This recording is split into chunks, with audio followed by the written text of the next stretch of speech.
আওয়ামী লীগ অন্যরকম দল একটা। আওয়ামী লীগ মানে এটা কিন্তু এক পুরুষের দল না, এটা তিন পুরুষের দল। যারা আওয়ামী লীগ করে খবর নিয়ে দেখেন, তারা দাদাও আওয়ামী লীগ করতো। এদেশে অনেক লোক আছে যারা কোনো পার্টি করে না, তারা তো রাজনীতিও করে না, তারা কোনো দলে যাবেও না। এখন যারা রাজনীতি করার লোক আর কে আছে ভাই? বাকি আছে আওয়ামী লীগ। এখন তারা বলার চেষ্টা করছে তোমরা তো সরাসরি করতে পারবো না, আমাদের এখানে আসো। কিছু লোক যে আসবে না তা না, আসবে। এবং তারা যে আসবে তারা কিন্তু এনসিপিকে ভালোবেসে আসবে না, আপাতত যাওয়ার জায়গা লাগে আসবে, সময় মতো আবার বাইরে যাবে। আর আওয়ামী লীগের লোক খুব বেশি একটা যাবেও না। আওয়ামী লীগ অন্যরকম দল একটা। আওয়ামী লীগ মানে এটা কিন্তু এক পুরুষের দল না, এটা তিন পুরুষের দল। যারা আওয়ামী লীগ করে খবর নিয়ে দেখেন, তারা দাদাও আওয়ামী লীগ করতো। বংশ পরম্পরা ওই দলের লোক এসে এনসিপিকে সমৃদ্ধ করে দেবে তা না। এনসিপি কি করবে ভাই? তাদের তো লোক নাই, লোক তো আর তাছাড়া লোক তাদের এখানে যাবেই বা কেন?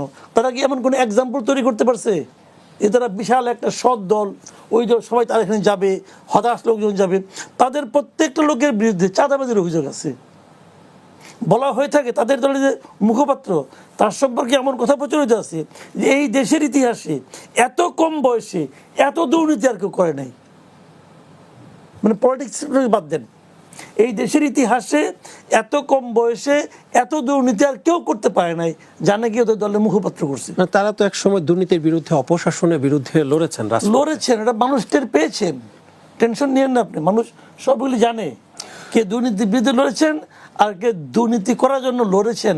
এগুলি মানুষ ভালো। ওনাদের সঙ্গে দেশে যদি একটা প্রপার নির্বাচন হতো তাহলে বুঝতে পারতাম যে ওনাদের সঙ্গে কত পার্সেন্ট লোক আছে।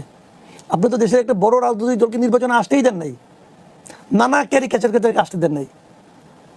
বাংলাদেশের ইতিহাসে আমি একটা কথা বলি আপনাকে, যে যাই বলুক ভাই, আমার আপনি দালাল কোন ফালাল কোন যা বলতে পারেন, 2014 নির্বাচনের সঙ্গে 2026 নির্বাচনের খুব একটা পার্থক্য কিন্তু আমি দেখি না। ওখানেও আপনি একটা রাজনৈতিক দলকে আসতেই দেন নাই, এখানে আসতে দেন। তখন তারা অভিমান করে আসে নাই, অথবা তারা ভেবেছে আমি গেলে কোনো লাভ হবে না, আমি ভোটটা পাবো না, আমাকে জোর করে আমার ভোটটা একজনে ছিনিয়ে নিয়ে যাবে, এই জন্য তারা আসে না, সিদ্ধান্ত নিয়ে আসে নাই। আর এখানে আপনি সিদ্ধান্ত নিয়ে তাদেরকে আসতে দেন নাই কোনো, আমি তো বলি ভয়ে আসতে দেন নাই। ইউনূস সরকার যে কাজ করছিলেন, দেখেন ইউনূস সরকার দায়িত্ব নেওয়ার পর ওনার প্রত্যেকটা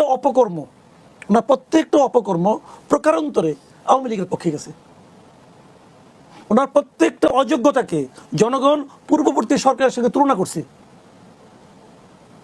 এটাই বাস্তবতা, কিন্তু এটাই হয়, এরকম ঘটনা এরকম ঘটে, সারা দুনিয়াতে এরকম ঘটে। যে কারণে ওরাও ভয় পাইছে যে রাষ্ট্রের আবার ওরা আসে পড়বে, অথবা আসতেই দেবো না। এই যে একটা দলকে আসতেই দেবো না নির্বাচনে, এটাকে আপনি যে নামে অভিহিত করেন ভাই, এটাকে গণতন্ত্র বলেন না। তো বলছে শতাব্দীর সেরা নির্বাচন, আমরা মামুরা নির্বাচন।